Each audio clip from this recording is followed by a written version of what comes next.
इसमें 146 वर्षीय भूतपूर्व ग्रेट रेदाई टूर्नामेंट चैंपियन की भी भागीदारी है। समुद्री राजाओं का राजा देखें, सम्राट काकू देखें। इसके बाद विदेशी मार्शल आर्टिस्ट हैं, जिनमें ओली, बाकी और यूज़ेरो शामिल हैं। पहला मैच यूज़ेरो और सीकिंग रयो के बीच है, जो रित्सु का गुरु है। सीकिंग रयो को युद्ध के अजय देवता के रूप में जाना जाता है। वह चीनी मार्शल आर्ट का गौरव है। वह यह देखने के लिए एक छोटा सा परीक्षण पेश करता है कि क्या यूज़ेरो उससे लड़ने के लिए योग्य है। 40 ईंटें यह देखने के लिए ढेर की जाती हैं कि यूज़ेरो कितनी ईंटें तोड़ सकता है। यूज़ेरो ने 40 ईंटों को हल्के से कुचल दिया और सोचा कि यह परीक्षण व्यर्थ है। फिर दोनों ने अपनी लड़ाई शुरू कर दी।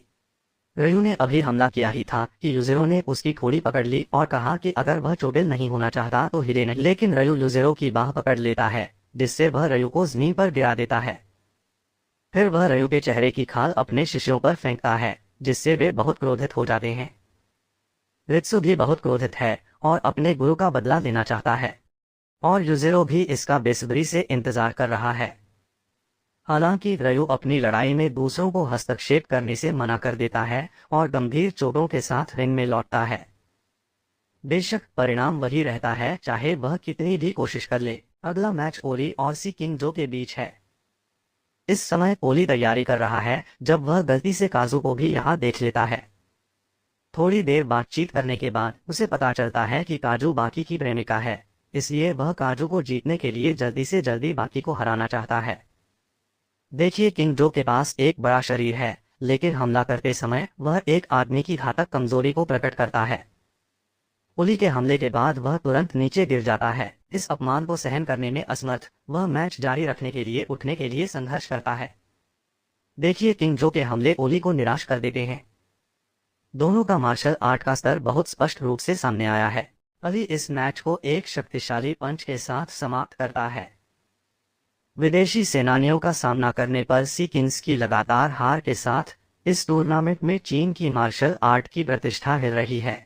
तीसरा मैच सी किंग लाई और बाकी के बीच है। सी किंग लाई पूरे चीन में सबसे अच्छा जहर हाथ उपयोग करता है। यह लड़ाई या तो बाकी को बचने की उम्मीद देगी या उसका जीवन समाप्त कर देगी। यह अंतिम शर्त काजू के लिए स्वीकार करने के लिए बहुत जोखिम भरी है और वह गुस्से में रित्सु को मारती है। लेकिन अब कोई भी बाकी को रिंग में प्रवेश करने से नहीं रोक सकता। जब बाकी मंच पर कदम रखती है तो हर कोई बाकी के क्षीण शरीर को देखकर आश्चर्यचकित हो जाता है।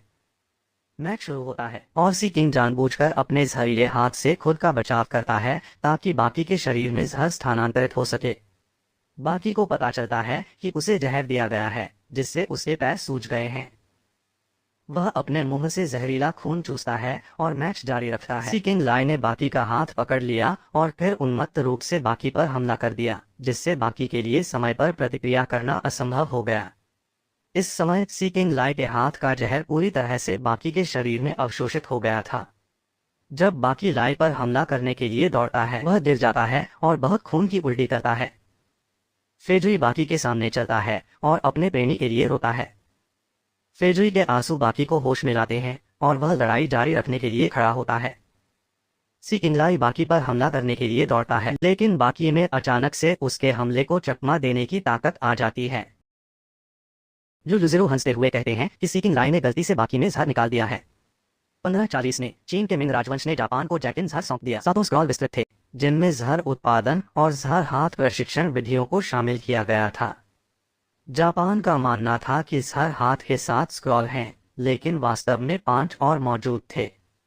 पहले 7 के लिए यिन पक्षीय हाथ और बाद के 5 के लिए यांग पक्षीय हाथ। पूरे सेट में 12 स्क्रॉल हैं, जो यिन और यांग दोनों को कवर करते हैं। पहले बकी को यानागा के यिन जहर ने मारा था, अब वह सी किंग लाई के यांग जहर से मारा गया है। ये दोनों जहर जब मिलेंगे, जटिल प्रतिक्रियाओं के माध्यम से एक दूसरे को रद्द कर देंगे। बकी को अब अपने शरीर में पहले से कहीं ज्यादा हल्कापन महसूस होता है और वह आश्चर्य से सी किंग लाई के हमले को रोकता है। देखिए, किंग लाई बेतहाशा बाकी पर हमला करने के लिए दौड़ता है, लेकिन बाकी उसे मुक्का मारता है और उसकी उंगली टूट जाती है। मुकाबला जल्दी ही एक मुक्के के साथ खत्म हो जाता है, जो लक्ष्य पर नहीं लगता लेकिन भयानक दबाव पैदा कर सकता है, जिससे सभी घबरा जाते हैं। इस लड़ाई में बाकी विजेता है। फिर रित्सु बाकी को ठीक करने के लिए एक बहुत ही स्वादिष्ट भोजन तैयार करता है। फिर भी यह बाकी के शरीर को जहर दिए जाने के दौरान हुए नुकसान की भरपाई के लिए पर्याप्त नहीं है। रित्सु ने खास तौर पर बाकी के लिए 10 लीटर शुद्ध चीनी का पानी तैयार किया और बाकी को इसे पीने के लिए कहा। विषाक्त पदार्थों से जूझने के कई दिनों के बाद बाकी का शरीर लगातार अपनी सीमा तक पहुंच जाता है और बाकी के जिगर ने अपनी संग्रहित चीनी का लगभग उपयोग कर लिया है। बाकी को अपने शरीर में खोए आवश्यक खनिजों की पूर्ति करने की आवश्यकता है। बाकी के शरीर से भाप निकलने लगती है और धीरे धीरे वह ठीक हो जाता है। अगला मुकाबला समुद्र सम्राट काकू और समुद्र राजा सैमुएन के बीच है। दोनों की उम्र में 121 साल का अंतर है। 25 वर्षीय सीकिंग सैम्बेन 11 साल की उम्र से मुक्केबाजी का अभ्यास कर रहे हैं। तब से उन्होंने हमेशा प्रमुख मार्शल आर्ट एरेना में जीत हासिल की और सीकिंग की उपाधि हासिल की। सैम्बेन ने किक से मैच की शुरुआत की, लेकिन केवल काकू के चश्मे पर चोट लगी, जबकि काकू उनके पीछे चला गया और उनके अंडे को झटका दिया, जिससे वह जमीन पर गिर गए और बेहोश हो गए। चैंपियन का मैच केवल कुछ ही मिनटों तक चलता है। लोगों को आश्चर्य हुआ कि क्या काकू को एक योग्य प्रतिद्वंद्वी मिलेगा और मैच का परिणाम क्या होगा। सैमुएन अपमानजनक रूप से रिंग में हार गया। वह बेहद गुस्से में है। इसके अलावा युजेउ प्रकट होता है और उसकी विफलता का मजाक उड़ाता है, जिससे वह और भी अधिक क्रोधित हो जाता है। वह युजेउ को सबक सिखा जाता है। अगला मैच सी किंग डोरियन और सी किंग यो के बीच है। हालांकि डोरियन अब एक अपराधी है। वह अतीत में एक बहुत शक्तिशाली सी किंग था, इसलिए उसे इस टूर्नामेंट में आमंत्रित किया गया था। हालांकि रित्सु से हारने के बाद वह पागल हो गया। मैच के दौरान डोरियन बस स्थिर खड़ा रहता है, अपने प्रतिद्वंद्वी के सभी सबसे मजबूत हमलों को झेलता है और जमीन पर गिर जाता है। मैच कुछ ही मिनटों में समाप्त हो जाता है और ओलिवा डोरियन को रिंग से बाहर ले जाता है। सिटिन्हो को लगता है कि डोरियन अपनी ताकत छुपा रहा है और फिर से करना चाहता है, लेकिन ओलिवा यो की बाह पकड़ लेता है, जिससे उसके पास भागने का कोई रास्ता नहीं बचता। तो देखिए, राजा यो डोरियन के बजाय ओलिवा से लड़ना चाहता है। सी किंग यो को पूरा भरोसा है कि उसका शरीर स्टील की तरह मजबूत है, क्योंकि उसे मानवीय सीमाओं से परे सहन करने के लिए प्रशिक्षित किया गया है। सी किंग यो ने जो कहा उसे साबित करने के लिए हम सभी को पहले हमला करने दिया। इस विशालकाय को नीची नजर से देखना भी उसकी गलती थी। जब तक यो को एहसास होता है कि कुछ गड़बड़ है, तब तक बहुत देर हो चुकी होती है। ओलिवर ने यो के शरीर को सिर्फ एक हाथ से धीरे से कुचल दिया, जिससे सभी चौंक गए। अगला मैच जक्कू और जिन के बीच है। यह मैच काफी सरल है, जिसमें सीकिंग जिन का फायदा और पक्ष है। उसकी तकनीकें लगातार प्रतिद्वंद्वी पर दबाव डालती हैं। अचानक जक्कू अपने छात्रों को पढ़ाने के लिए जिन को अपने स्थान पर आमंत्रित करता है। जिन को समझ में नहीं आता कि क्या हो रहा है, जब अचानक जक्कू उसकी बाह पर ताला लगा देता है। इसके बाद वह जिन के कंधे को उखाड़कर मैच खत्म कर देता है। अगला मैच सीकिंग सन और सीकिंग रित्सु के बीच है। ऐसा लगता है कि इस मैच में हारने वाले हमेशा मैच शुरू होने से पहले बहुत आश्वस्त होते हैं। सीकिंग सन शेखी बधारता है कि उसकी उंगलियां कुछ भी तोड़ सकती हैं। तुरंत ही रित्सु अपने हाथ की पकड़ की ताकत की तुलना सीकिंग सन से करने में संकोच नहीं करता।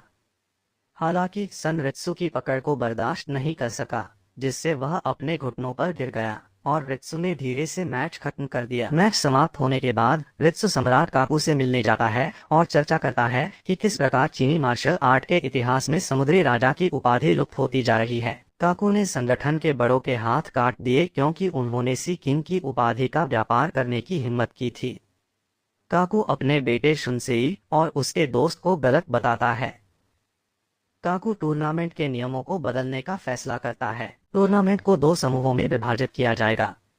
विदेशी मार्शल कलाकारों का प्रतिनिधित्व करने वाला समूह चीनी मार्शल कलाकारों का प्रतिनिधित्व करने वाले समूह के साथ प्रतिस्पर्धा करेगा। इसके बाद रित्सु ने बाकी के समूह को सूचित किया कि टूर्नामेंट के नियम बदल गए हैं।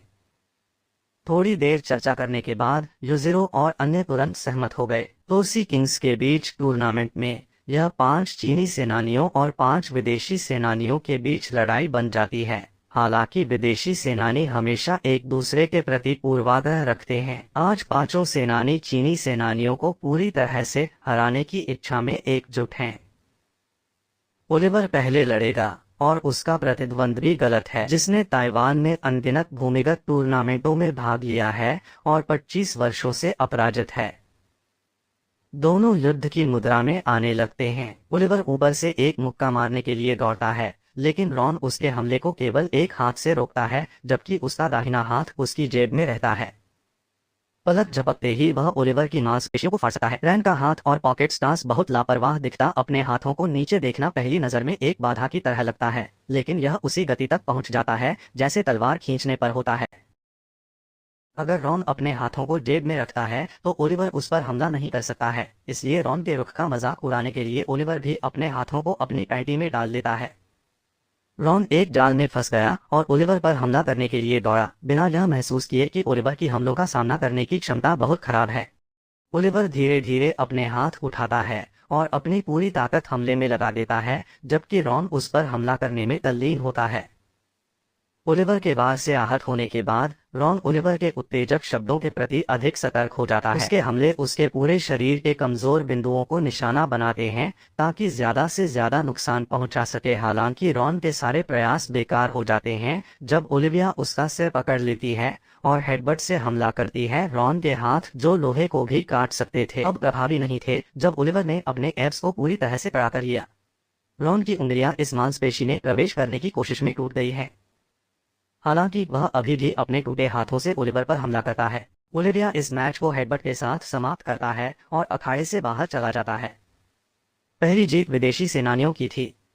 सागर सम्राट नाराज है और शेष 4 मैच अकेले लड़ने का इरादा रखता है, लेकिन शुनसेई उसे कहता है कि वह सारा मजा न ले। अगला मैच शुनसेई और बाकी के बीच है। दोनों उन लोगों के बच्चे हैं जिन्हें अब तक के सबसे मजबूत मार्शल कलाकार कहा जाता है। इस मैच में कौन जीतेगा? हालांकि चीजें उस तरह नहीं होती जैसी सभी ने उम्मीद की थी। बाकी एक ऐसा प्रहार करता है जिससे शुनसेई का तंत्र हिल जाता है। मैच खत्म हो जाता है जबकि दर्शक उनके सामने के दृश्य पर विश्वास नहीं कर सकते। अगला मैच जक्को और सीकिंग रित्सु के बीच है। जब मैच शुरू होता है जक्को रित्सु से हाथ मिलाना चाहता है, लेकिन जब रित्सु उसके साथ हाथ मिलाता है वह तुरंत रित्सु पर हमला करता है, लेकिन रित्सु उसके हाथ को इतनी मजबूती से पकड़ता है कि वह हिल नहीं सकता और दूर फेंक दिया जाता है। दर्शक जक्कू को उसकी गंदी लड़ाई शैली के लिए डांटते हैं, लेकिन जक्कू परवाह नहीं करता है और फिर से रित्सु से हाथ मिलाने के लिए कहता है। इस बार जक्कू रित्सु के कंधे के जोड़ को तोड़ना चाहता है, लेकिन रित्सु की पीठ की मांसपेशियां जक्कू को जमीन पर गिराने के लिए काफी मजबूत हैं। जक्कू मुस्कुराता है और तीसरी बार रित्सु से हाथ मिलाना चाहता है। रित्सु फिर भी मान जाता है, लेकिन इस बार रित्सु जक्कू के पेट में बार बार घूंसे मारता है। फिर भी जक्कू शांत होकर रित्सु को नीचे गिरा देता है और उसका हाथ तोड़ देता है। दर्शक जक्कू के गंदे वार से परेशान हो जाते हैं और रिंग में भाग जाते हैं, लेकिन रित्सु जोर से चिल्लाता है और कहता है कि यह रिंग है, यहाँ तुम नहीं घुस सकते। फिर वह उन्हें रिंग से बाहर जाने के लिए कहता है। हाथ टूटने के बावजूद रित्सु अभी भी चिंतित नहीं है। इसके विपरीत उसका हमला और भी मजबूत है, जिससे जक्कू पलटवार करने में असमर्थ है और विकल्प न होने पर जक्कू रित्सु का टखना तोड़ने के लिए अपनी चाल का इस्तेमाल करना जारी रखता है। हालांकि रित्सु फिर भी अपने पंजों से जक्कू की दाढ़ी पकड़ लेता है और उसे जमीन पर गिरा देता है। जक्कू उठता है और कहता है कि उसकी मार्शल आर्ट लोगों को नुकसान पहुंचाना नहीं है। उनका कहना है कि रित्सु का